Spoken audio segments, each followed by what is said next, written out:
그때는 일자리 찾는 게 제일 큰 과제였어요. 요즘도 취업이 어렵다고들 하지만 그 시절에는 체감적으로 훨씬 더 힘들었던 것 같아요. 언제 면접이 잡힐지 모르는 상황이었으니 늘 단정하게 다니려고 애썼죠. 당장 면접이 잡힐 가능성은 거의 없었지만 괜히 지저분한 모습으로 다니다 보면 좋은 기회도 피해갈 것 같다는 생각이 들어서요. 그런 이유로 저는 매일 아침 거울 앞에서 깔끔하게 단장하고 나섰어요. 미용실 비용이 부담스러웠지만 그래도 아무리 아껴도 3주에 한 번은 꼭 다녀왔죠. 그만큼 외모 관리에 신경을 썼던 시기였어요. 혹시라도 남자들이 첫인상을 깔끔하게 보이게 하는 방법을 묻는다면 저는 꼭 눈썹 정리를 추천하고 싶어요. 별거 아닌 것 같지만 눈썹 하나만 정리해도 사람이 훨씬 단정해 보이고 자기 관리도 철저한 인상을 주거든요. 그래서 저는 미용실에 갈 때마다 눈썹도 함께 다듬어 달라고 했어요. 보통 눈썹 정리는 오래 걸리지 않으니까 별도 비용을 받지 않는 경우가 많아요. 덕분에 항상 깔끔한 상태를 유지할 수 있었고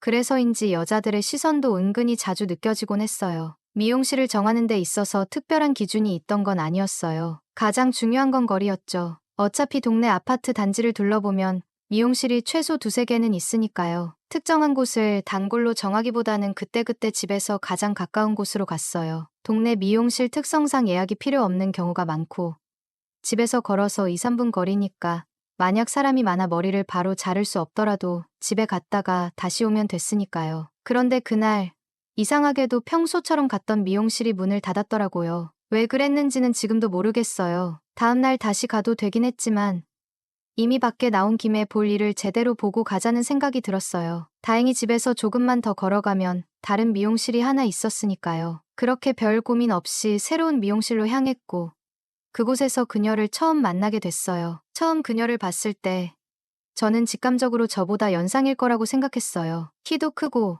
살집도 조금 있었지만 화장기 없는 얼굴 때문인지 차분하고 단정한 분위기가 느껴졌어요. 등을 덮을 정도로 길게 내려온 머리도 눈에 띄었고 무엇보다 그녀의 볼륨감 있는 체형이 오히려 더 매력적으로 보였어요. 미용실 자체도 깔끔하고 넓었지만 손님은 한 명도 없었어요. 그리고 그녀는 제가 문을 열고 들어온 줄도 모른 채 핸드폰 화면을 뚫어져라 쳐다보고 있더군요. 솔직히 손님도 없고 응대조차 제대로 하지 않는 미용실이라면 보통 사람이라면 그냥 발길을 돌렸을 거예요. 그런데 안으로 살짝 들여다보니 매력적인 미용사가 앉아 있더군요. 그 순간 저는 이런 생각이 들었어요. 이 정도로 한가한 미용실이라면 나한테는 더 좋겠는데 사실 저는 원래 다니던 미용실에서도 단순히 머리를 자르는 것만이 목적은 아니었어요. 거기서 머리를 감겨주던 보조가 제 스타일이었거든요. 그래서 몇 달 동안 그 미용실을 꾸준히 다녔는데 어느 순간부터인지 그녀가 보이지 않더라고요.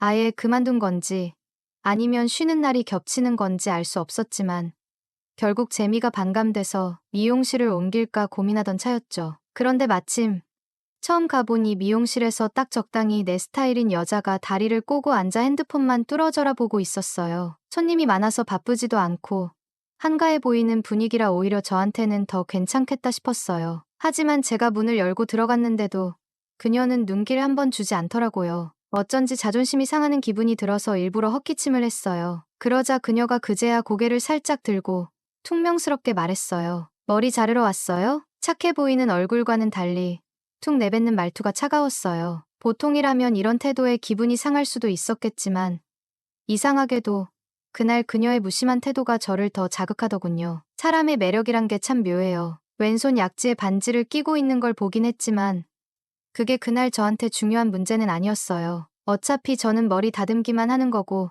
미용실이 동네에서 이쪽에서 저쪽으로 바뀐다고 해서 제 일상에 큰 변화가 있는 것도 아니니까요. 그런데 막상 머리를 맡겨보니 그녀는 머리 손질보다도 눈썹 정리를 기가 막히게 잘해주더라고요. 저는 거의 2주에서 3주 간격으로 미용실을 찾는 편이었어요. 그리고 매번 남들이 잘 안 하는 요구, 그러니까 눈썹을 다듬어 달라는 부탁을 하곤 했죠. 그게 그녀한테는 꽤 인상적으로 남았나 봐요. 그렇게 몇 번 얼굴을 보다 보니 자연스럽게 그녀도 저를 기억하게 된 거죠. 그리고 네 번째쯤 방문했을 때부터는 분위기가 확 달라졌어요. 제가 먼저 말하지 않아도 그녀가 반갑게 인사를 건네고 머리를 자르는 동안 이런저런 사담도 나누는 사이가 됐죠. 처음에는 그냥 동네 미용실 정도로 생각했는데 어느새 저는 그녀가 있는 이곳을 단골로 삼아버렸어요. 물론 단순히 그녀가 친절해서 그런 건 아니었어요. 그녀가 결혼했다는 건 손에 낀 반지만 봐도 알 수 있는 일이었지만 이상하게도 그녀의 태도는 저한테 여지를 주는 것 같았어요. 무심한 듯 다가오면서도 은근슬쩍 신호를 보내는 느낌이랄까요? 특히 구렛나룻을 정리할 때마다 자꾸 제 귓볼을 살짝 스치는 손길이랄지 미소를 머금고 살짝 짓는 눈웃음 같은 게 심상치 않았어요. 분명 단순한 서비스 이상의 분위기가 느껴졌어요. 그런데 참 묘하게도 그녀는 그저 은근슬쩍 신호만 보낼 뿐 저한테 기회를 주지는 않더군요. 완전 밀당의 고수였어요. 보통은 머리 자르면서 이런저런 얘기를 나누잖아요. 그래서 저도 자연스럽게 흘리듯 말했어요. 오늘은 술이 좀 당기는데 같이 마실 사람이 없네. 보통 이런 말을 하면 상대방이 흥미를 보이거나 장난스럽게라도 반응을 해줄 법한데 그녀는 그런 미끼를 쉽게 물지 않더라고요. 오히려 아무렇지 않은 듯 웃기만 하면서 정작 언제 같이 한잔할까요? 라는 말을 절대 하지 않았어요. 그렇다고 그녀가 관심이 없는 것 같지도 않았어요. 그녀도 뭔가 안달이 나 있는 게 느껴졌거든요. 하지만 아마도 왼손 약지에 있는 반지가 계속 그녀를 붙잡고 있는 듯 했어요. 자기 감정을 애써 억누르고 있는 것처럼 보였죠. 그날 이후로 저는 그녀가 더 궁금해지기 시작했어요. 그래서 더는 지체할 필요가 없겠다는 생각이 들었어요. 그동안 그녀가 보내는 은근한 신호를 받아들이면서도 정작 다가가는 건 미루고 있었거든요. 그런데 이제는 더 기다릴 필요가 없겠다는 결론이 섰어요. 어차피 저는 백수나 다름없던 시절이라 시간은 남아돌았죠. 평소에는 오후쯤 적당한 시간에 미용실을 찾았지만 그날은 일부러 저녁 늦게 미용실이 문을 닫을 즈음에 맞춰갔어요. 사람도 없을 테고 혹시 그녀와 단둘이 있게 되면 자연스럽게 뭔가 흐름이 생기지 않을까 싶었죠. 그런데 막상 도착해보니 예상대로 손님은 없었지만 그녀는 마침 저녁 식사를 하려던 참이었어요. 근처 중국집에서 짬뽕을 시켰는지 단무지까지 곁들여서 먹을 준비를 마친 상태였죠. 제가 들어서자 그녀가 순간적으로 당황한 표정을 지었어요. 면 불면 맛없으니까 금방 먹을 테니까 잠깐만 기다려줄래요? 저는 기다리겠다고 했어요. 미용실 의자에 앉아서 기다리는데 바로 앞에 있는 커다란 전신 거울 너머로 그녀가 식사하는 모습이 전부 다 비쳐 보였어요. 사실 처음에는 별 생각 없이 보고 있었는데 보다 보니 묘하게 시선이 계속 가더군요. 그녀는 원래 다리가 길고 비율이 좋은 편이라 반바지를 자주 입곤 했어요. 그런데 그날따라 긴 치마를 입고 있었어요. 그래서인지 발가락까지 자연스럽게 시선이 가게 됐죠. 평소에는 신경 쓰지 않았던 그녀의 발톱이 보였는데 군데군데 빨갛게 칠해진 네일이 살짝 벗겨져 있었어요. 이상하게도 그 모습이 시선을 끌었어요. 어딘가 정리되지 않은 그러나 자연스럽게 매력적인 느낌이랄까. 그녀는 뜨거운 짬뽕을 후 불어가며 먹느라 정신이 팔려 있었어요. 아마 제가 그렇게 보고 있는 줄도 몰랐을 거라 생각했죠. 그런데 갑자기 그녀가 고개를 들더니 웃으며 말하더군요. 그만 좀 쳐다봐요. 그러다 눈 닳겠어요. 순간적으로 당황했어요. 그녀가 내 시선을 이미 눈치채고 있었던 거예요. 그동안 그녀가 저한테 은근히 신호를 주는 것 같긴 했지만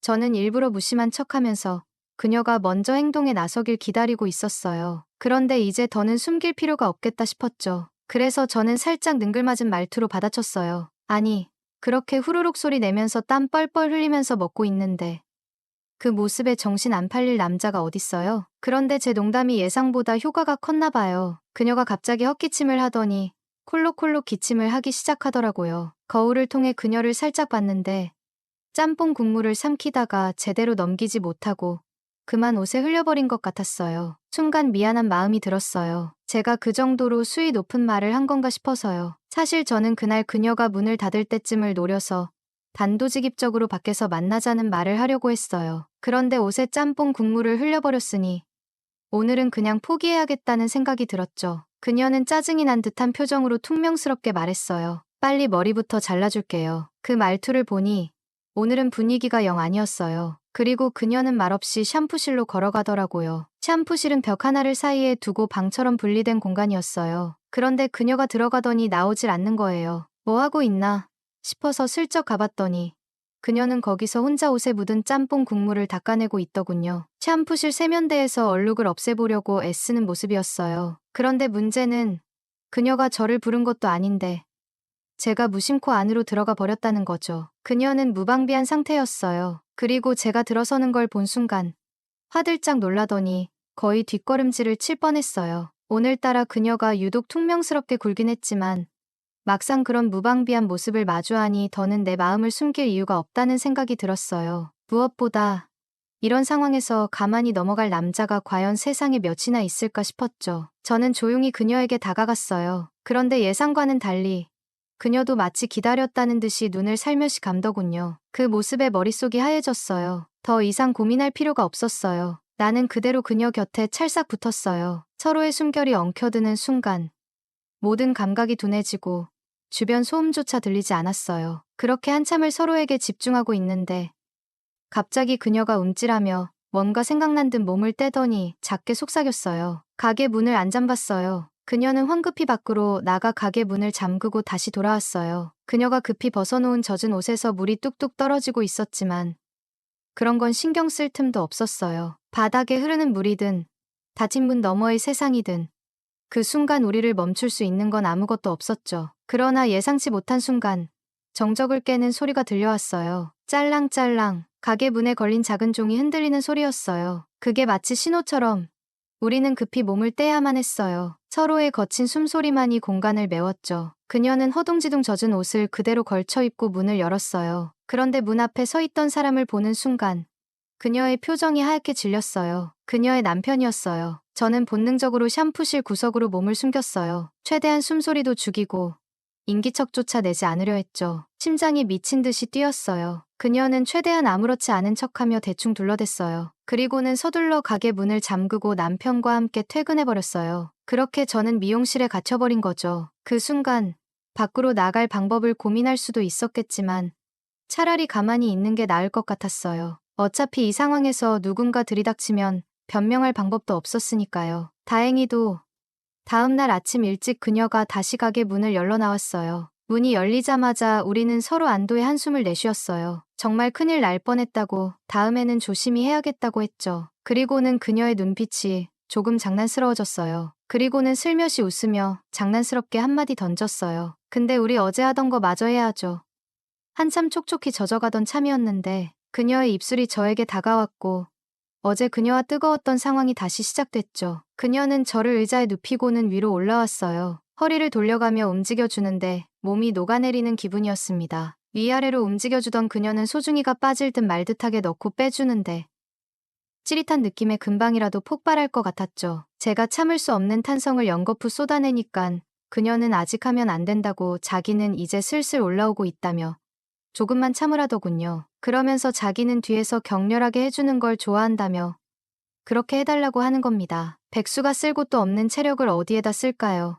바로 지금이라고 생각했죠. 등줄기에는 땀이 송글송글 맺힌 채로 남은 체력을 모두 쏟아부어 그녀를 만족시켜 주었습니다. 15분 정도 강력하게 자극을 주니 그녀의 외마디 탄성이 흘러나오며 흐느끼더라고요. 저도 더는 참을 수 없어 안에다가 하려는 순간 그녀는 거기에 하면 안 된다고 하면서 입에 해달라고 하더라고요. 터질 듯한 소중이를 부여잡고 그녀에게 다가가 한가득 쏟아버렸습니다. 그녀의 입 주변으로는 미처 들어가지 못한 것이 줄줄 흐르고 있었죠. 그녀와의 뜨거운 시간 이후 우리는 퇴근 시간이 아닌 오픈 전에 미용실에서 만나기로 했어요. 그녀의 남편이 데리러 오는 저녁은 위험했으니까요. 그래서 그녀는 아침에 1시간 일찍 가게에 와서 저와 단둘이 격렬한 시간을 보내곤 했어요. 그렇게 우리는 아슬아슬 달달한 관계를 이어갔어요. 머리는 당연히 공짜로 자를 수 있었고 미용실에서 보내는 시간도 달콤했죠. 하지만 그 행복이 영원할 리는 없었어요. 미용실 운영이 잘 되지 않았는지 결국 그녀는 가게를 정리하고 떠났어요. 대신 그 자리에 새로운 미용실이 들어섰는데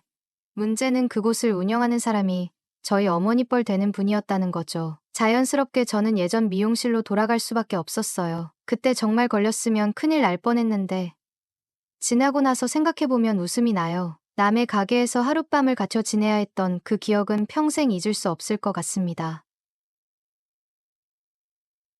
안녕하세요. 저는 평소에 사람들의 사연을 듣는 것을 좋아하는 사람입니다. 세상을 살다 보면 정말 다양한 사람들과 쉽게 이해되지 않는 일들이 참 많다는 것을 느끼곤 합니다. 때로는 그 이야기들이 과장된 것처럼 들릴 때도 있지만 한 가지 확실한 것은 세상에서 상상도 못할 일들이 실제로 자주 벌어진다는 사실입니다. 그래서 이번에는 제가 직접 겪은 이야기를 여러분과 나누고자 합니다. 이 이야기는 꾸밈없는 사실이며 오히려 전부 다 말하지 못한 부분이 더 많을지도 모릅니다. 글솜씨가 부족하지만 잘 들어주시면 감사하겠습니다. 저는 전라도 지역에서 딸기 농사를 짓고 있습니다. 정확한 위치는 말씀드리기 어렵지만 꽤 큰 하우스를 세워 딸기를 재배하고 있어요. 딸기 농사는 수익이 괜찮습니다. 다만 초기 투자 비용이 많이 들기 때문에 만약 딸기 농사를 계획하고 계신 분이 있다면 충분한 자금을 미리 준비하시는 게 좋을 겁니다. 요즘에는 킹스베리라고 하는 큰 딸기가 인기를 끌고 있는데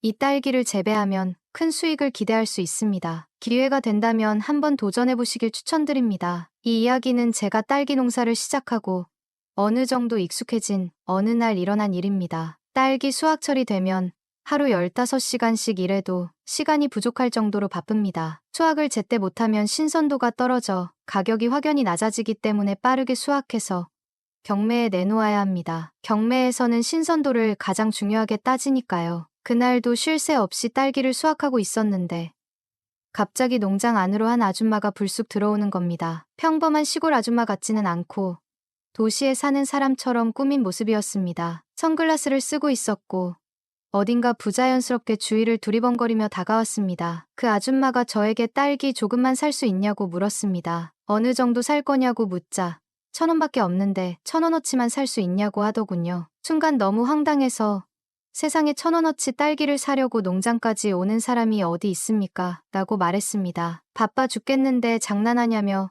화를 내자 아줌마는 여기가 농장이니까 시중보다 싸게 살 수 있는 게 아니냐고 반문하더군요. 맞긴 하지만 1,000원어치는 팔 수 없다고 단호하게 말했습니다. 그러자 아줌마는 아쉬운 듯 발걸음을 돌리더니 농장을 나갔습니다. 당시에는 일손도 부족하고 바쁜 상황이라 그런 황당한 요청을 받으니 기분이 나빴습니다. 도대체 이런 사람들은 어떻게 세상을 사는 거지?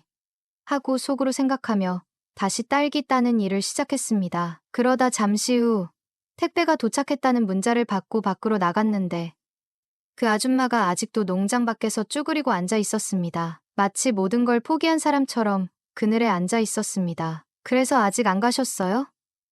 여기서 뭐 하시는 거예요? 라고 물어봤더니 기다릴 사람이 있어요라고 답했습니다. 다시 농장으로 돌아가려는데 갑자기 그 아줌마가 저를 불러 세우더니 일손이 부족해 보이는데 사람 안 구해요? 라고 묻더군요. 사람은 필요하긴 했지만 농사일이 쉬운 일이 아니라며 하지 말라고 했습니다. 농사일은 기술도 필요하고 근성도 있어야 한다며 설명했죠. 그럼에도 불구하고 아줌마는 자신이 할 수 있다며 일자리를 달라고 했습니다. 일당이 얼마냐고 묻길래 6만 원이라고 했더니 3만 원만 받고 밥과 잠자리만 해결해 달라고 하더군요. 너무 황당해서 말이 안 나왔지만 1,000원어치 딸기보다 나은 조건이라 일단 수확했습니다. 아마도 뭔가 사정이 있는 것 같았고 무엇보다도 일손이 부족했던 터라 받아들이기로 했습니다. 그렇게 해서 아줌마는 딸기 수확을 돕기 시작했습니다. 몇 바구니 딸기를 따고 나서 아줌마가 갑자기 배가 고프다며 딸기 한 바구니만 먹고 일을 시작하면 안 되냐고 물었습니다. 저는 그러라고 했고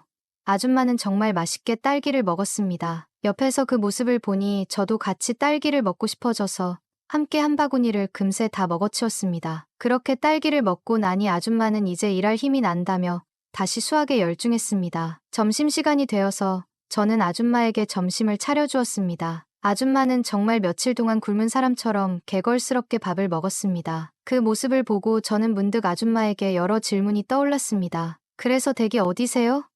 라고 물었더니 서울에서 왔다고 하더군요. 그리고 여기까지 왜 오셨냐고 물으니 놀러 왔다가 길을 잃었다고 했습니다. 그 말을 듣고 저는 지금 세상에 길을 잃었다고 집에 못 간다는 게 말이 되나 싶었습니다. 그래서 이 여자가 무언가 숨기고 있다는 생각이 들었습니다. 일이 끝나고 아줌마가 어디서 자면 되냐고 물어왔고 저는 집으로 안내했습니다. 가는 길에 아줌마가 혼자 사냐고 물었고 저는 간단히 네라고 대답했습니다. 사실 저는 아내와 이혼하지 않은 채 홀로 살고 있습니다. 도시에서 자란 아내는 시골 생활에 적응하지 못하고 집을 나가버렸고 그 이후로 행방불명이 된 상태였습니다. 시간이 흐르면서 혼자 사는 것에 익숙해졌고 이제는 그다지 아내를 찾고 싶은 마음도 없었습니다. 이런 개인적인 이야기를 굳이 하고 싶지 않았기에 간단히 대답만 하고 넘어갔습니다. 집에 도착한 후 아줌마가 선글라스를 벗었는데 한쪽 눈에 시퍼렇게 멍이 들어 있었습니다. 그녀가 거울을 보며 그 멍을 살펴보는 모습에서 누군가에게 맞은 것이라는 걸 직감할 수 있었습니다. 아줌마는 그제서야 눈물을 훔치는 것 같았지만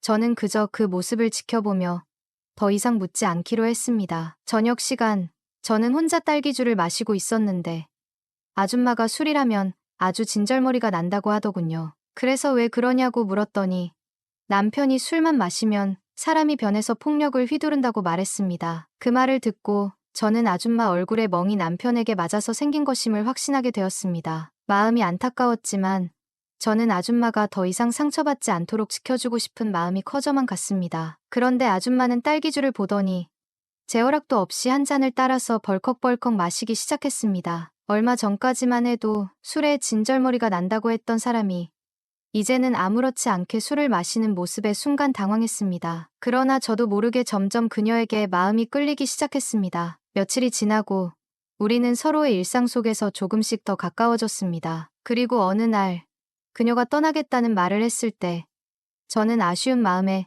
남편이 때리면 집을 나오면 되는 거고 그 남편과 더 이상 살지 않으면 되는 거 아니냐고 말해버렸습니다. 그녀에게 화가 난 건 아니었지만 제 속에 있는 감정이 그렇게 흘러나왔습니다. 그제서야 그녀는 참았던 눈물을 터뜨렸습니다. 그러면서 저에게 당신이 뭘 안다고 그래요? 라고 말했지만 저는 그동안 그녀의 멍을 보며 알고 있었던 걸 솔직히 말했습니다. 그러자 아줌마는 더 이상 감정을 숨기지 못하고 저에게 안겨 서럽게 울었습니다. 그날 밤 우리는 같은 방에서 함께 잠을 잤습니다. 저는 그녀에게 깊은 감정을 느꼈고 그녀 또한 저의 마음을 받아들였습니다. 서로의 상처와 감정이 엉켜 깊은 연결을 느꼈습니다. 아침이 되자 저는 더 이상 그녀를 떠나보내고 싶지 않았습니다. 그래서 남편에게 가서 이혼을 요구하자고 설득했습니다. 아줌마와 함께 남편을 찾아가기로 결심한 후 우리는 그녀가 남편과 살던 집으로 향했습니다. 도착한 집은 허름하고 정리되지 않은 모습이었고 여기저기 쓰레기가 널려 있어 그동안의 생활이 어떠했는지를 짐작하게 했습니다. 집에 들어서자마자 술 냄새가 진동했고 남편은 소파에 축 늘어져 있었습니다. 저를 보더니 누구냐며 짜증스러운 목소리로 물었습니다. 저는 그녀의 남편에게 다가가 이혼하자고 이야기하러 왔습니다라고 말했습니다. 그 남자는 잠시 저를 노려보다가 비틀거리며 일어나 앉더니 이혼? 그럼 돈을 줘야지. 500만 원이면 이혼해주지라고 하며 퉁명스럽게 대꾸했습니다. 솔직히 그 순간 저는 화가 치밀어 올랐지만 냉정을 유지하려고 했습니다. 그 남자가 이혼을 조건으로 돈을 요구할 거라고는 예상했지만 500만 원이라는 금액이 말도 안 되게 작게 느껴졌습니다. 마치 아내의 가치를 그 정도로밖에 보지 않는다는 것처럼 말입니다. 하지만 저는 그 자리에서 주저하지 않고 현금을 꺼내 그의 눈앞에 내밀었습니다. 여기 500만 원입니다. 이 돈을 받고 이혼 서류에 도장을 찍으세요. 그는 현금을 보자마자 술에 취해 비웃으며 그래, 이걸로 술값이나 벌겠군이라고 중얼거렸습니다. 그는 전혀 아내를 잃는 것에 대한 미련이나 후회도 없어 보였습니다. 그 남자는 거의 자동적으로 준비해 간 이혼 서류에 도장을 찍었고 마치 아무 일도 아닌 듯이 무심하게 서류를 저에게 돌려주었습니다. 그 순간 저는 이 남자가 정말로 그녀에게 어떠한 애정도 없었고 오히려 그녀를 놓아주는 게 오히려 다행이라는 생각이 들었습니다. 서류를 받아든 후 아줌마는 그 남편을 한 번도 돌아보지 않았습니다. 오랜 시간 동안 쌓인 감정들이 있었겠지만 그녀의 얼굴에는 결심과 해방감이 서려 있었습니다. 저는 그 자리를 조용히 떠나기 위해 그녀를 데리고 나왔습니다. 문을 나서는 순간 그녀는 깊은 한숨을 내쉬더니 저를 바라보며 말했습니다. 이제 정말 끝났어요. 더 이상 돌아갈 이유가 없네요. 그녀의 목소리엔 안도감과 약간의 떨림이 섞여 있었습니다. 그 순간 저는 그녀를 향한 뜨거운 감정이 더욱 강하게 느껴졌고 앞으로 그녀가 더 이상 상처받지 않도록 지켜주리라 결심했습니다. 남편과의 이혼 서류에 도장을 찍고 집을 나선 뒤 우리는 한동안 말없이 걸었습니다. 그녀는 여전히 혼란스러운 표정이었지만 한편으로는 어깨가 가벼워진 듯 보였습니다. 그날 그녀는 다시 한번 깊은 숨을 내쉬며 그간 눌러왔던 감정을 모두 내려놓은 듯 했습니다. 이제 정말 끝났네요. 더 이상 저를 묶어두는 건 없어요. 그녀가 조용히 말했습니다. 저는 그녀의 말에 고개를 끄덕였지만 마음속에서는 더 많은 감정이 솟구쳐 올랐습니다. 이 여자를 더 이상 놓치고 싶지 않다는 강한 마음과 함께 그녀를 지켜주고 싶은 책임감이 들었습니다. 그날 우리는 농장으로 돌아와 아무 말 없이 하우스 안에서 나란히 딸기를 수확하기 시작했습니다. 우리 사이에는 말보다 더 깊은 감정들이 흐르고 있었습니다. 며칠이 지나도 그녀는 떠날 생각을 하지 않았고 저도 그녀가 떠나기를 바라지 않았습니다. 점점 일상 속에서 서로를 배려하고 함께 시간을 보내는 일이 자연스러워졌습니다. 아침이면 함께 밭에 나가고 밤이면 그녀와 함께 저녁을 먹으며 하루의 피로를 나누었습니다. 그렇게 일주일이 지났을 때 저는 그녀에게 진지하게 말을 꺼냈습니다. 이제 우리 같이 이 농장에서 살아보는 게 어떨까요? 처음엔 그녀도 고민하는 듯 보였지만 결국 고개를 끄덕였습니다. 그녀 역시 새로운 시작을 원하고 있었습니다. 그렇게 우리는 점차 서로에게 마음을 열기 시작했고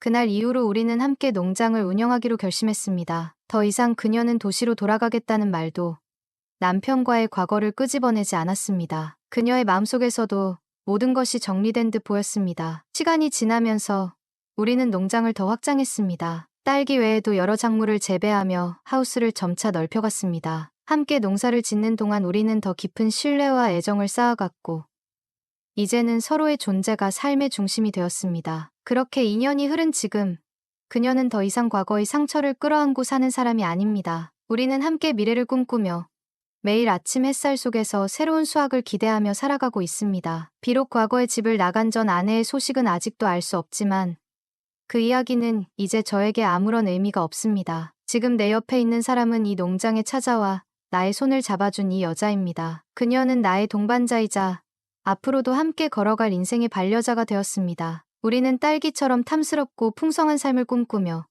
앞으로도 이 농장에서 함께할 미래를 그리며 살아갈 것입니다. 안녕하세요. 저는 60대 초반의 평범한 여성입니다. 결혼한 지 35년이 되었고 두 딸은 모두 결혼해서 이제 손주가 셋인 할머니가 되었어요. 남편은 얼마 전에 대학교 교수직에서 정년퇴직하고 지금은 자유롭고 여유로운 삶을 즐기고 있답니다. 그런데 그 여유로운 삶의 대부분은 저와 함께하지 않고 시골 전원주택에서 홀로 보내고 있어요. 한 달에 집에 오는 날은 일주일도 채 되지 않고 여행 다니는 걸 더 좋아하는 사람입니다. 우리 가족은 경제적으로는 풍족한 편이에요. 남편은 대학교 교수로 오랜 세월 일했고 두 딸도 모두 재력 있는 집안으로 시집갔으니 중산층 이상은 되는 삶을 살아왔죠. 하지만 이런 경제적 안정에도 불구하고 저는 마음 깊은 곳에서 행복하다고 느껴본 적이 없어요. 적어도 한 가지 일을 만나기 전까지는요. 젊었을 때는 두 딸의 교육에 온 신경을 쏟다 보니 제 삶은 자연스럽게 뒷전으로 밀려났습니다. 딸들을 결혼시키고 정신을 차려보니 어느새 60대가 되어 있더군요. 사실 저도 한때는 나름 잘 나가던 시절이 있었어요. 서울의 명문대에서 무용을 전공했고 더 나아가 뉴욕까지 유학을 갔던 사람이죠. 그런데 그 유학 시절에 지금의 남편을 만나 결혼하면서 제 꿈은 모두 접어야 했습니다. 결혼 후에는 남편과 가정을 위해 살았으니까요. 그렇게 살아온 제 인생이 후회스럽고 텅 빈 공허함이 느껴지기 시작한 건 둘째 딸까지 결혼시키고 난 뒤였어요. 결혼식을 마치고 집으로 돌아왔을 때 넓은 집에 홀로 남겨진 제가 너무 쓸쓸해 보이더군요. 그날 이후로 이런 감정은 저를 계속 괴롭혔고 거기에 더해 갱년기 증상까지 겹쳐서 하루하루가 힘들었습니다. 그런데 어느 날 우연히 대학 동창이자 유학 시절을 함께했던 친구와 연락이 닿았어요. SNS를 통해 30여 년 만에 친구의 근황을 알게 되었는데 사진으로 본 그녀는 저와는 다르게 세련되고 멋있어 보였습니다. 오랜만에 만난 친구는 60대라는 나이가 믿기지 않을 정도로 젊어 보이고 자신감 있어 보였어요.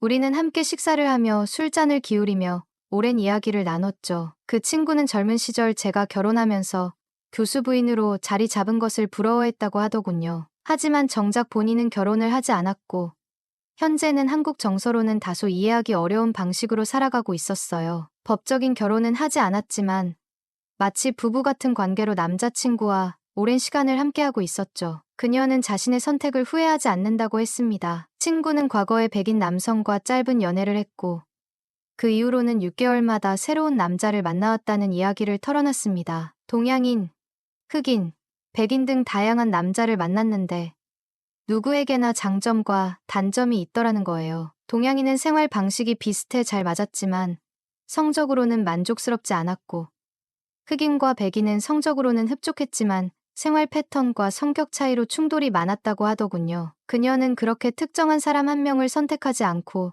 동거 생활을 이어온 게 오히려 득이 되었다고 했습니다. 다양한 경험을 통해 사람 보는 눈을 키웠고 현재는 연하남에게 끌린다며 웃어 보였어요. 요즘 한국에서도 아줌마들이 연하남을 선호한다는 이야기를 들었는데 그 친구의 이야기는 제 상식을 훨씬 뛰어넘는 충격적이고도 흥미로운 삶이었어요. 동시에 부럽기도 했죠. 제가 경험해보지 못한 다른 차원의 삶처럼 느껴졌거든요. 현재 그녀는 4명의 남자를 번갈아 만나고 있다고 했습니다. 그리고는 저에게 남자들이 나이 든 여성들에게도 환상이 있기 때문에 대화만 통해도 충분히 만남이 가능하다는 조언을 해줬어요. 그녀의 이런 이야기는 보수적이고 무료했던 제 삶에 큰 영향을 주었고, 이후로 저는 사소한 남자와의 접촉조차 신경 쓰기 시작했습니다. 심지어 택배를 받는 상황에서도 왠지 모를 묘한 감정을 느끼곤 했죠. 그렇다고 해서 당장 뭔가를 시도하기에는 막막했습니다. 하지만 세상이 저를 버리지 않았다는 걸 느낄 수 있었습니다. 30년 넘게 한 남자만 바라보며 성실하게 살아온 저에게 어쩌면 보상이 주어진 것 같았거든요. 그렇게 제 삶은 조금씩 변하기 시작했습니다. 친구를 만난 지 3달째 되던 날,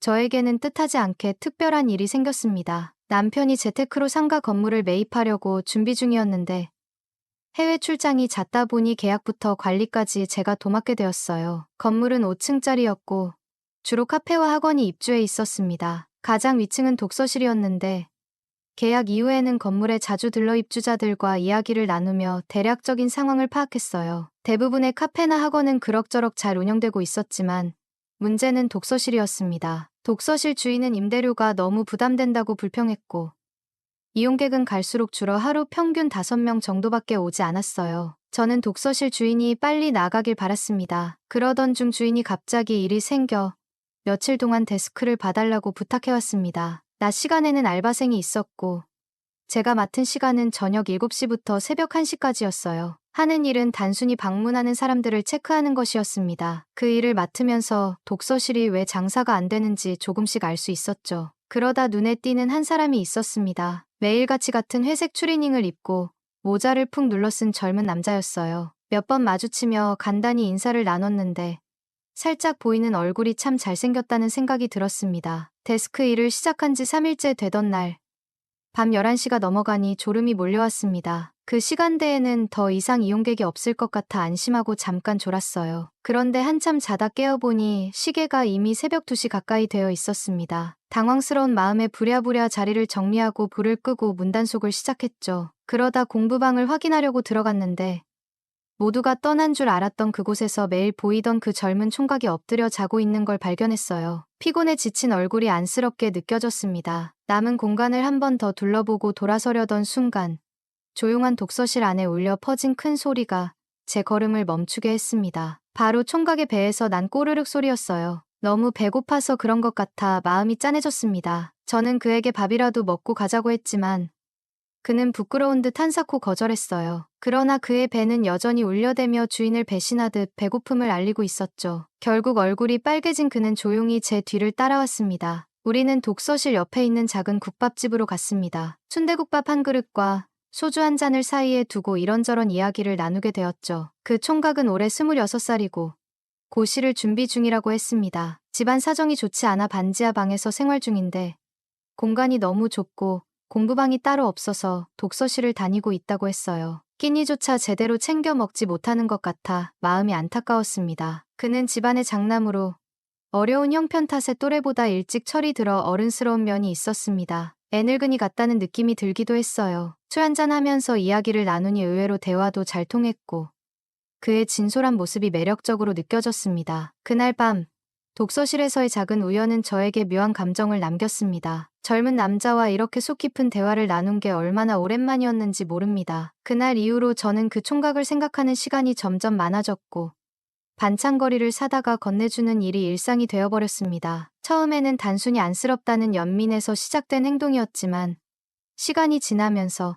제가 그를 좋아하고 있음을 깨달았습니다. 얼마나 보고 싶었는지 독서실 데스크 일을 자진해서 맡을 정도였으니까요. 우리 사이는 점점 가까워졌고 마주칠 때면 자연스럽게 농담을 주고받을 정도로 편해졌습니다. 그러던 어느 날 새벽 독서실에는 우리 둘만 남게 되었습니다. 저는 용기를 내어 말했어요. 우리 집에 정말 맛있는 장어가 있는데 한번 먹고 갈래요? 집도 가까워요. 매번 저에게 밥을 얻어먹던 총각은 조금 망설이더니 곧 따라오더라고요. 사실 제 남편은 주중에는 시골 전원주택에서 생활하기 때문에 집에는 저 혼자였습니다. 저는 총각을 집으로 데려오며 수위 있는 농담을 건넸습니다. 장어가 몸에 참 좋다는데 어디 쓸 데가 있는지 모르겠네요. 풀 데 없으면 나한테 얘기해요. 총각은 수줍게 웃으며 따라왔고 저는 그의 그런 반응이 오히려 귀엽게 느껴졌습니다. 집에 도착하자마자 저는 부엌으로 향해 준비해둔 장어를 굽기 시작했어요. 은은한 조명 아래에서 장어가 지글지글 익어가는 소리가 가득했고 고소한 냄새가 집 안에 퍼졌습니다. 식탁을 차리며 저는 총각에게 자리 잡으라고 했죠. 그는 살짝 긴장한 얼굴로 의자에 앉았고 저는 일부러 조금씩 장난스럽게 말을 걸며 분위기를 풀어보려 애썼습니다. 이렇게 좋은 걸 먹고 힘내서 시험 꼭 붙어야지. 내가 열심히 응원할게라고 말을 하며 그의 접시에 장어를 올려주었습니다. 그는 조용히 고개를 숙이며 고맙습니다라는 말을 반복했어요. 그의 목소리에는 약간의 떨림이 느껴졌고 저는 그 순간 제 안에서 어떤 감정이 더 깊어지며 젊은 총각의 양기를 품고 싶다는 생각이 들었습니다. 식사가 끝난 뒤 분위기를 끌어올릴 겸 와인을 꺼냈습니다. 공부하느라 술도 못 마셨을 텐데 오늘은 한 잔 정도 괜찮죠. 총각은 머뭇거리더니 잔을 받아들었고 우리는 와인을 조금씩 기울이며 더 많은 이야기를 나누기 시작했습니다. 그의 말투와 표정에서 서투른 어른스러움과 어딘가 숨겨진 순수함이 엿보였고 그 모습이 저를 더 끌어당기는 것 같았습니다. 어느새 시간이 늦어졌고 총각이 조심스럽게 자리에서 일어서려 했습니다. 이만 가보겠습니다. 그의 말을 들으며 저는 손을 가볍게 들어 그를 막았어요. 오늘은 너무 늦었으니깐 여기서 자고 가요. 남편은 주중엔 집에 안 오니깐 걱정 안 해도 돼요. 제 말에 그는 잠시 망설이더니 다시 자리에 앉았습니다. 총각의 눈빛은 처음에 긴장감에서 서서히 부드러워졌고 저는 그의 얼굴을 살며시 만지면서 가까이 다가갔습니다. 참 열심히 사는 것 같네. 그런 모습이 참 대단해 보여. 그래서 선물을 주고 싶은데 내가 대준다고 하면 한번 먹어볼래요? 제 말에 그는 얼굴이 빨개지며 당황해하면서도 이내 미소를 짓더라고요. 그날 밤 우리는 서로의 마음을 확인하고 점점 가까워졌습니다. 은은한 조명 아래에서 흐르던 공기는 따뜻해졌고 시간은 멈춘 것처럼 느껴졌습니다. 더 이상은 말이 필요하지 않았습니다. 그저 서로를 바라보는 눈빛과 미묘한 움직임들이 우리의 감정을 대신 이야기해주고 있었으니까요. 저는 젊은 총각의 잔뜩 화가 난 소중이를 이리저리 어루만져 주면서 깊이 받아주었습니다. 얼마 만에 느껴보는 꽉 차고 충만한 느낌인지 스르르 몸이 녹아내리는 것 같은 기분이었습니다. 장어의 효과 때문인지 총각은 연신 저를 거침없이 몰아붙이더라고요. 이래서 사람들이 젊은 영계를 좋아하나 보다 싶었죠. 그렇게 한참을 땀이 날 정도로 뜨거운 사랑을 나눈 후 그의 밤꽃향에 끌려 진하게 마무리를 해주었습니다. 그는 혈기왕성해서 그런지 소중이가 다시 스물스물 살아나더니 또 단단해지더라고요. 그걸 눈앞에서 보는데 도저히 더는 참을 수가 없더라고요. 총각에게 대단하다고 엄지척을 해주고 한 번 더 뜨거운 관계를 나누었습니다. 그날 이후로 저는 오래된 잿더미 속에서 희미하게 살아있던 불씨가 다시 타오르는 느낌처럼 제 마음은 다시 젊어진 듯 했습니다. 그 젊은 총각은 저에게 새로운 활력을 불어넣었죠. 그렇게 시작된 우리의 관계는 점차 빈도가 늘어나 일주일에 두세 번은 젊은 총각을 집으로 불러들여 뜨거운 시간을 가졌습니다. 우리의 이런 관계는 몇 달간 이어졌고 저는 그가 고시를 준비하는 동안 그에게 도움이 되기 위해 물심양면으로 지원을 아끼지 않았습니다. 제가 준 도움이 그의 미래에 보탬이 될 수 있기를 바랐으니까요. 그리고 마침내 작년 가을 그는 고시에 합격했습니다. 올해는 새로운 근무지에서 일하기 시작했죠. 저는 이쯤에서 우리의 관계를 좋은 추억으로 마무리 짓기로 했습니다. 하지만 고맙게도 그 총각은 여전히 한 달에 한두 번 저를 찾아와 뜨거운 사랑을 해줬고 제가 차려준 보양식을 먹고 가곤 했습니다. 젊은 남자의 양기를 충만하게 받아서 그런지 요즘 주변 사람들에게 젊어졌다는 이야기를 자주 듣습니다. 심지어 남편마저 저에게 왜 이렇게 이뻐졌냐고 하더라고요. 저는 젊은 총각의 뜨거운 사랑으로 인해 행복하게 살아가고 있습니다. 언제까지 이 관계가 유지될지 모르겠지만 끝까지 즐겨보려고 합니다. 지금까지 저의 이야기를 들어주셔서 감사합니다. 안녕하세요. 인간관계에서 신뢰가 가장 중요하다는 말, 다들 한 번쯤 들어보셨을 겁니다. 저도 그 말을 정말 깊이 깨닫게 된 날이 있었어요. 누구보다 제 아내를 믿고 있었고, 또 제 절친까지 믿고 있었기 때문에 이런 일이 벌어질 거라고는 상상도 못했죠. 사실 제 친구에게 아내를 처음 소개했던 사람도 저였습니다. 그래서 어디 가서 누구를 탓할 수도 없는 상황이에요. 정말 옛날 노랫말처럼 제 아내를 믿었던 만큼 제 친구도 믿었죠. 아니, 어쩌면 믿고 말 것도 없는 일이라고 생각했을지도 모르겠어요. 그만큼 아무 의심 없이 친구에게 아내의 직장과 관련된 이야기를 털어놓았고 심지어 친구가 뭔가 도와달라고 하면 적극적으로 나서서 도왔습니다. 그 당시엔 그게 자랑스럽기까지 했으니 지금 생각하면 참 아이러니하죠. 아내는 저보다 8살 연하입니다. 솔직히 말해서 어디 내놔도 전혀 빠지지 않을 만큼 예쁜 외모를 가진 사람이에요. 결혼한 지 3년이 되었지만 저는 여전히 첫눈에 반했던 그 모습 그대로 아내를 사랑하고 있습니다. 흔히들 말하는 콩깍지라는 게 제 눈에서는 아직 벗겨지지 않았던 거죠. 아내는 국내에서도 꽤 이름난 미대를 졸업했어요. 졸업할 때는 동기들과 함께 갤러리를 빌려 전시회도 열고 촉망받는 젊은 화가로 인터뷰도 하며 전도유망한 화가로 주목받던 사람이었습니다. 하지만 현실은 그렇게 녹록지 않더군요. 미술이라는 게 워낙 비용도 많이 들고 수익은 그만큼 보장되지 않는 분야잖아요. 결국 아내는 현실의 벽을 넘지 못하고 화가의 꿈을 접게 되었습니다. 그 무렵 우리는 연애 중이었고 아내는 고민 끝에 저와 결혼을 선택했죠. 결혼 후에도 아내는 자신의 재능을 완전히 포기하지는 않았습니다. 근처에 작은 화실을 하나 마련해서 그림 그리며 미술로 심리치료를 돕는 일을 시작했어요. 물론 큰돈이 되는 일은 아니었지만 스스로 월세를 내고 생활비를 일부 충당하며 자기 용돈까지 벌어가며 꽤 알뜰하게 살아가고 있었습니다. 저는 제 벌이가 나름 괜찮은 편이었기에 아내에게 무리하게 돈을 벌라고 강요하지 않았어요. 집안일도 퇴근 후에 서로 나눠서 하거나 힘든 일이 있으면 사람을 고용해서 해결했죠. 사실 저는 아내가 집안일에 얽매이거나 스트레스를 받기보다는 하고 싶은 일을 하면서 여유롭게 지내길 바랐습니다. 그리고 그 아름다운 외모를 유지하면서 자신을 가꾸는 것만으로도 충분하다고 생각했어요. 솔직히 말하자면 아내의 외모는 제가 결혼을 결심하게 된 큰 이유 중 하나였습니다. 물론 사람을 겉모습만으로 평가해서는 안 된다는 걸 잘 알지만 아내의 미모는 부정할 수 없는 매력 포인트였죠. 그래서 저는 아내가 하고 싶은 일을 하며 스트레스 없이 지내길 바라면서도 그 젊고 아름다운 모습이 제게는 일종의 자부심이자 트로피 같은 존재라고 느꼈습니다. 제 주변 사람들이 돈도 잘 벌고 와이프도 예쁘다니 정말 부럽다라며 유치하게 부러워하는 모습이 내심 기분 좋았던 것도 사실이에요. 제 친구 이야기를 안 할 수가 없네요. 저랑은 정말 성향이 정반대였던 친구입니다. 어릴 적부터 친하게 지냈는데 집이 가깝고 부모님들끼리도 친했던 덕분에 자연스럽게 가까워졌죠. 그때는 체격도 비슷비슷했는데 친구는 성장하면서 키도 훌쩍 크고 운동신경도 뛰어나 체대에 진학했어요. 반면 저는 공부 쪽으로 방향을 잡아 다른 길을 걷게 되었습니다. 어릴 적부터 오래 알고 지낸 친구이긴 했지만 서로 성격과 방향이 다르다 보니 사회인이 된 후에는 자주 만나지 못했어요. 그런데 어느 날 갑자기 이 친구한테서 오랜만에 연락이 왔더군요. 저는 반가운 마음에 시간을 냈습니다. 친구를 만나는 게 어려운 일도 아니었고 오랜만에 얼굴도 볼 겸 나가봤죠. 친구가 왜 갑자기 저를 찾았나 싶었는데 술 한두 잔 들어가고 나서야 속마음을 털어놓더군요. 한동안 연락 없이 지내다가 무슨 소식이 있어서 저를 찾았나 했더니 자기가 결혼했다는 소식을 전하려고 온 거였어요. 진심으로 축하해줬습니다. 그런데 친구 녀석의 표정은 이상하게 행복해 보이지 않더라고요. 그 친구 아내는 정말 잘 나가는 전문직이었어요. 어디 취직한 것도 아니고 자기 이름으로 개업해서 일을 하고 있다더군요. 처음엔 친구가 자랑하려고 온 줄 알았는데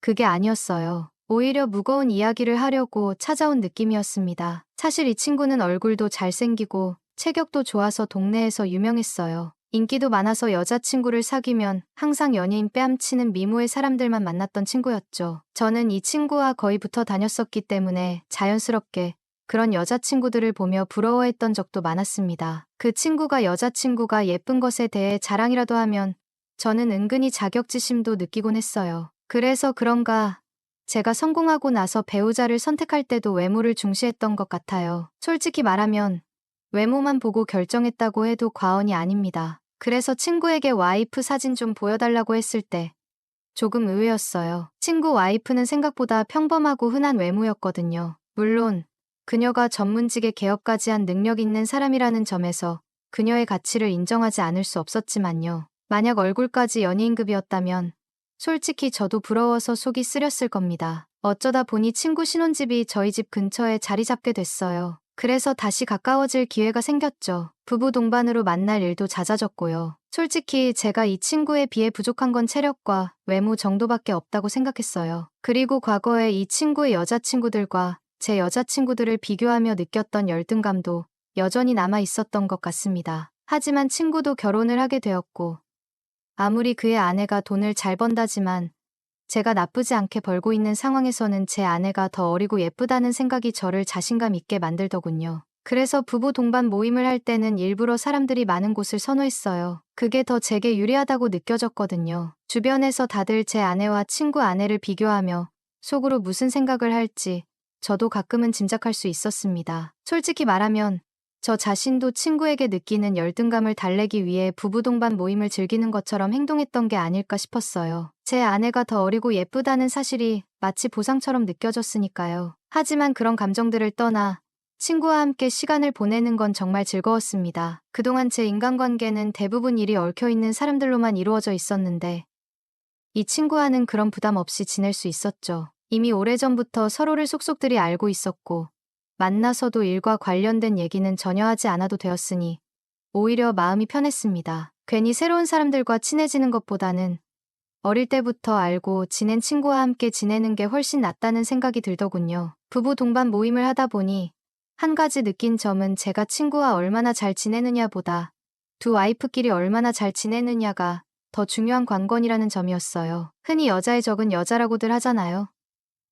친구 아내는 제 아내에 비해 외모적으로 부족하다는 생각이 들어서 혹시라도 모임을 꺼릴까 싶었는데 그런 건 전혀 없었습니다. 그녀는 워낙 능력이 좋은 사람이었고 그만큼 속도 넓은 사람이더라고요. 정말 자주 만나면 정이 든다더니 친구 와이프와 대화를 나눠보니 오히려 제 아내와 이야기할 때보다 훨씬 잘 통한다는 느낌이 들었어요. 이런 말을 하면 제 아내에게 미안하지만 친구 와이프는 대화의 깊이도 있고 대화가 이어지는 데에 있어 자연스러움이 있었죠. 그런데 정작 질투를 할 거라 생각했던 친구 와이프는 신경 쓰지 않았고 오히려 제 아내가 친구 와이프를 질투하기 시작하더군요. 친구 와이프와 제가 대화에 열중하는 모습을 보면서 묘한 기분이 들었던 것 같았습니다. 그런데 문제는 제가 이런 상황에서 빌미를 준 적이 있다는 거예요. 제가 먼저 친구 와이프와 자연스럽게 대화를 많이 나누었으니 제 아내가 불편해할 만도 했죠. 결국 아내는 부부 동반 모임에 가는 걸 점점 더 꺼리기 시작했습니다. 나는 꿔다 놓은 보릿자루가 되는 기분이야. 아내가 그렇게 말하던 날 저는 무거운 마음으로 그녀를 이해하려고 노력했지만 제 마음 한구석에서는 모임의 균형이 어긋나고 있다는 생각을 떨칠 수 없었습니다. 그러던 어느 날 뜻밖의 일이 벌어졌습니다. 아내가 친구 녀석과 대화를 나누기 시작한 겁니다. 둘이 무슨 공통점이라도 찾았는지 이야기를 나누면서 깔깔거리며 웃는 소리가 들려오더군요. 처음엔 저도 놀랐지만 두 사람이 분위기를 잘 맞춰가는 모습이 어색하지는 않았습니다. 저는 그때까지만 해도 별로 걱정하지 않았어요. 친구는 직업도 없고 아내는 안정적인 직업을 가진 남자를 선호한다는 걸 알고 있었으니까요. 당시에는 그게 저를 안심시키는 이유가 됐던 것 같습니다. 그날 친구 녀석이 약속을 잡으면서 오늘은 우리 둘만 만나자라고 연락을 해왔을 때 저는 약간 의아했습니다. 무슨 일인가 싶어 그래. 알겠다고 하고 약속 장소로 나갔지요. 그런데 막상 친구를 보니 분위기가 영 좋지 않았습니다. 평소의 밝은 모습과는 달리 뭔가 우울하고 무거운 기운이 느껴지더군요. 처음엔 왜 둘이 보자고 했어? 무슨 일 있어? 라고 물었는데 친구는 딱히 대답을 하지 않고 술이나 마시자라며 얼버무렸습니다. 그렇게 술잔을 몇 번 주고받다가 결국 속마음을 꺼내기 시작하더군요. 친구가 하는 말을 들어보니 그의 상황은 저와 완전히 반대였습니다. 제가 어리고 예쁜 아내를 트로피 와이프처럼 여기고 있던 것처럼 친구의 아내도 친구를 외적으로 잘생기고 멋진 남편이라는 이유로 트로피처럼 대하고 있다는 거였습니다. 솔직히 말해 그런 이야기를 듣는 건 처음이라 신기하기도 하고 놀랍기도 했어요. 저는 친구 아내가 벌어다 주는 돈으로 친구가 편하게 살고 있으니 별다른 불만이 없을 거라고 생각했거든요. 뭐가 문제야? 내가 지금 부족한 게 뭐가 있어? 라는 생각이 들기도 했고요. 하지만 친구는 그렇지 않더군요. 그는 자신만의 성취를 이루고 싶어 안달이나 있었습니다. 한때 아내를 설득해 자금을 받아 사업도 해봤다고 했습니다. 그런데 그 사업이 반년도 안 돼서 말아먹었다고 하더군요. 그때 사업 실패의 타격이 너무 커서 집도 제가 사는 동네로 이사 올 수밖에 없었다고 했습니다. 그리고 어쩌다 제가 여기 사는 걸 알게 되어 연락을 했다는 말에 그동안의 상황이 조금씩 이해가 됐습니다. 친구는 주저리 자신의 속사정을 털어놓으며 지금 얼마나 힘든지 그리고 얼마나 외로운지 얘기했어요. 전업주부처럼 집에서 시간을 보내는 게 싫지만 과거의 실패로 인해 자신감도 잃었고 이제는 뭘 해도 잘 되지 않을 것 같다는 생각이 들어 더 힘들다고 했습니다. 솔직히 처음 친구를 다시 만났을 때부터 느껴졌던 그의 무거운 표정이 이제야 이유가 뭔지 알겠더군요. 친구의 이야기를 듣다 보니 조금 안타깝기도 했습니다. 그렇게 우울해하는 모습을 보고 나니 뭐라도 도움이 되고 싶었죠. 그래서 제가 그만 실수를 하고 말았습니다. 내 아내가 미술로 심리치료를 하는데 한번 가서 상담이라도 받아보는 게 어때? 라고 제안한 겁니다. 친구를 조금이라도 위로하고 싶었고 아내의 일이 어떤 식으로든 도움이 될 수 있지 않을까 싶었거든요. 사실 아내도 미술 치료로 떼돈을 벌고 있는 건 아니었고 친구 녀석을 한번 받아보게 해서 괜찮으면 계속 맡겨보는 것도 나쁘지 않을 것 같았습니다. 하지만 친구는 처음엔 그 제안을 강하게 거절하더군요. 미술이랑은 아예 담을 쌓고 살았는데 그걸 한다고 내가 뭐가 달라지겠어? 라며 반응이 시큰둥했습니다. 그럼에도 불구하고 저는 친구를 설득했습니다. 계속 고집을 부리며 거절하던 친구였지만 결국 제 말을 듣고 아내를 찾아가게 됐습니다. 그때까지만 해도 제가 이 결정을 얼마나 후회하게 될지 전혀 몰랐습니다. 일주일이 지나고 몇 주가 지나고 어느새 한 달이 흘렀습니다. 그동안 친구를 부부 동반으로 만나거나 가끔씩 따로 만나기도 했는데 놀라운 건 친구가 몰라보게 변해가고 있었다는 점이었어요. 목소리부터 확실히 달라졌고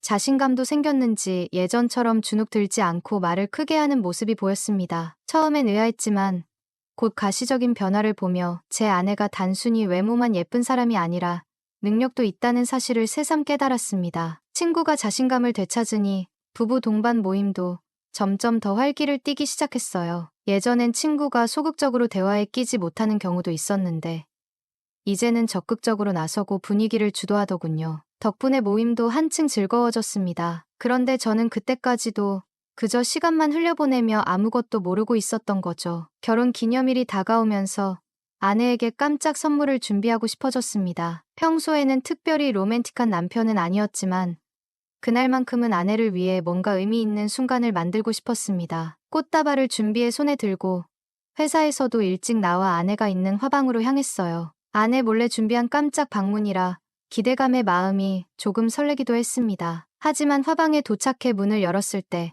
제 눈에 펼쳐진 광경은 제가 상상했던 것과는 완전히 달랐습니다. 유리문 너머로 보인 것은 아내와 친구가 서로에게 완전히 몰입해 마치 짐승처럼 서로에게 달라붙어 있는 모습이었습니다. 그 장면은 저를 충격 속으로 몰아넣었고 제 두 눈이 똑똑히 그것을 목격하고 있었습니다. 그런데 그들은 그 순간에도 저를 전혀 신경 쓰지 않았어요. 저는 그 자리에 서서 움직이지 못하다가 가까스로 정신을 차리고 조용히 뒷걸음질 쳐서 자리를 벗어났습니다. 그 순간 저는 그들에게 다가가 멱살을 잡고 모든 것을 폭로해야 했지만 그런 용기가 나질 않았습니다. 이상하게도 그 장면을 보고 난 후 머릿속에 스친 생각은 혹시 내 아내는 나보다 친구와 더 잘 어울리는 게 아닐까라는 것이었습니다. 두 사람은 선남선녀처럼 보였고 그 광경은 어딘가 한 폭의 그림 같았습니다. 장소가 갤러리였기 때문인지 그 장면은 마치 현대미술 전시회의 작품처럼 느껴졌습니다. 하지만 제 머리는 너무 아파왔고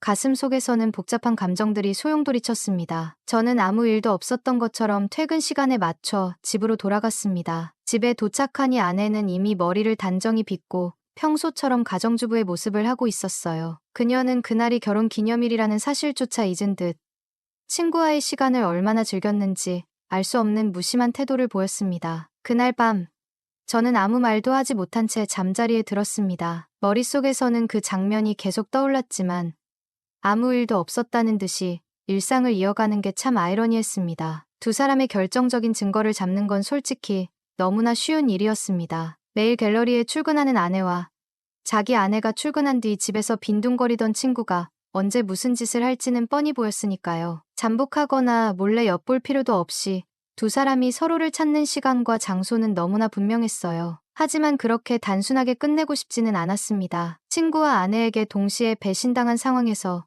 단지 소송으로 마무리 짓는 건 저로선 뭔가 부족하다는 생각이 들었거든요. 그래서 저는 조금 다른 방향으로 생각하기로 했습니다. 친구에게 받은 상처만큼 그에게 되돌려주겠다고 결심했어요. 그리고 그 방법으로 친구의 아내를 떠올렸습니다. 그녀에게 개인적으로 연락을 해서 바쁘신 거 알지만 낮에 잠깐 시간 좀 내주실 수 있겠냐고 물었습니다. 그녀는 전문직이라 시간 내기가 쉽지 않을 텐데도 제 부탁을 흔쾌히 받아들였어요. 만남의 날, 그녀는 부부 동반 모임 때보다 더 화려하게 꾸민 모습으로 나타났습니다. 출근할 때의 모습은 정말 당당하고 세련된 느낌이었어요. 하지만 자세히 보니 약간 긴장한 표정도 엿보였습니다. 저는 최대한 아무것도 모르는 사람처럼 행동하며 그녀를 맞이했고, 개인적으로 궁금한 게 있어 연락했다며 이유를 끝까지 숨겼습니다. 그녀가 제 차에 올라탔고, 저는 차를 몰며 자연스럽게 이야기를 나눴습니다. 그러다 아내가 운영하는 갤러리에 내가 뭘 두고 온 것 같아서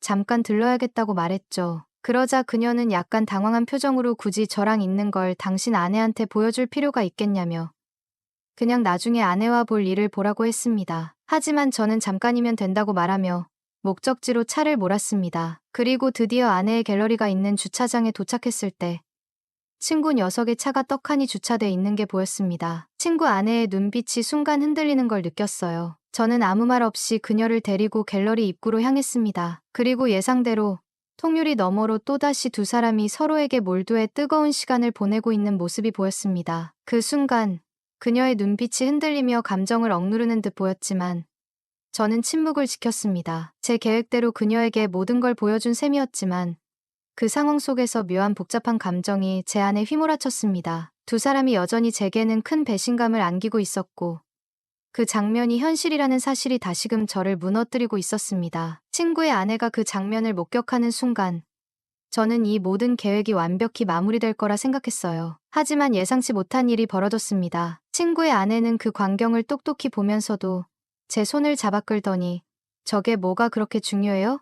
라고 하며 저를 나무랐습니다. 그러면서 솔직히 은근히 유치한 구석이 있으시네요라는 말까지 덧붙였습니다. 저는 순간 멍해졌습니다. 당연히 그녀가 분노하거나 감정적으로 반응할 거라 생각했는데 그게 아니었으니까요. 그녀는 현장을 덮치자는 제 예상과는 다르게 저를 빨리 나가자고 재촉했습니다. 두 사람은 두 사람 시간대로 두고 우리도 우리끼리 더 중요한 시간을 보내면 되는 거 아니겠어요? 라는 그녀의 말에 순간 말문이 막혔습니다. 그러더니 그녀는 아주 침착하게 덧붙였습니다. 만약 오늘 이걸 보여주려고 저를 부른 거라면 똑같이 갚아주는 게 더 낫지 않겠어요? 제가 사무실 문만 잠그면 아무도 모를 거예요. 게다가 제 사무실은 통유리도 없고 손님이 오면 응대하느라 아무도 의심하지 못하니까요. 저는 그 순간 제정신이 아니었던 것 같습니다. 그녀의 말에 휘말려 결국 돌이킬 수 없는 선을 넘어버리고 말았고 그녀와 격렬하고 뜨겁게 관계를 했습니다. 아내와 친구에게서 받은 배신감 때문인지 아니면 단순히 그 순간의 충동이었는지 모를 일이었어요. 하지만 그 경험은 제게 전에 없던 감정을 불러일으켰습니다. 저는 처음으로 아내의 외모를 과시하는 트로피 와이프라는 개념을 벗어나 진정한 속궁합과 사랑을 느꼈다고 생각했습니다. 그동안 부부 동반 모임에서 그녀와 대화를 나누며 잘 통한다고 느꼈던 부분이 이제는 더 깊이 다가왔습니다. 그녀와 함께 있을 때는 말 그대로 서로의 부족한 점을 채워줄 수 있는 파트너라는 느낌이 들었어요. 두 사람이 함께 있으면 시너지 효과가 날 것 같은 기분이 들었습니다. 하지만 내내 강한 모습을 보이던 그녀가 무언가 허탈한 표정으로 멍하니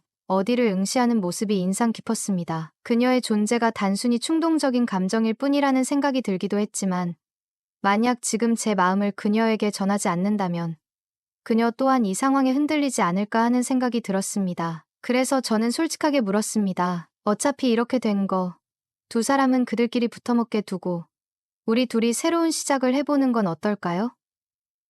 친구와 아내는 배우자의 능력 없이는 아무것도 할 줄 모르는 초라한 존재에 불과하다고 생각했습니다. 그들에게 최고의 복수는 우리 둘이 새로운 관계를 시작하며 그들의 관계를 완전히 무너뜨리는 거라고 여겼습니다. 그 순간 제게는 감정의 혼란 속에서도 묘한 확신이 생겼습니다. 하지만 그녀의 답변은 예상과는 또 달랐습니다. 하지만 강한 척하던 그녀는 모든 상황이 지나고 나서야 진짜 속마음을 털어놓았습니다. 그녀는 그렇게 할 수는 없다고 말했어요. 한 방 먹여주는 취지는 이해하지만 자신은 이름 걸고 일하는 사람이라 이혼녀라는 꼬리표를 달고 살 수는 없다고 하더군요. 그리고 이어서 말했습니다. 이 만남만큼은 두 사람이 자기들의 잘못을 뉘우치고 솔직히 인정할 때까지 유지하고 싶어요. 다른 건 몰라도 내가 손해보면서 당하고 사는 건 절대 못 참겠어요. 그 말을 듣고 저는 머릿속이 복잡해졌습니다. 제 자존심이라고 할 수 있었던 아내를 결국 친구에게 내줄 수밖에 없는 상황이 되어버린 거니까요. 그녀의 단호한 태도와 현실적인 선택에 대해 속으로는 이해가 되면서도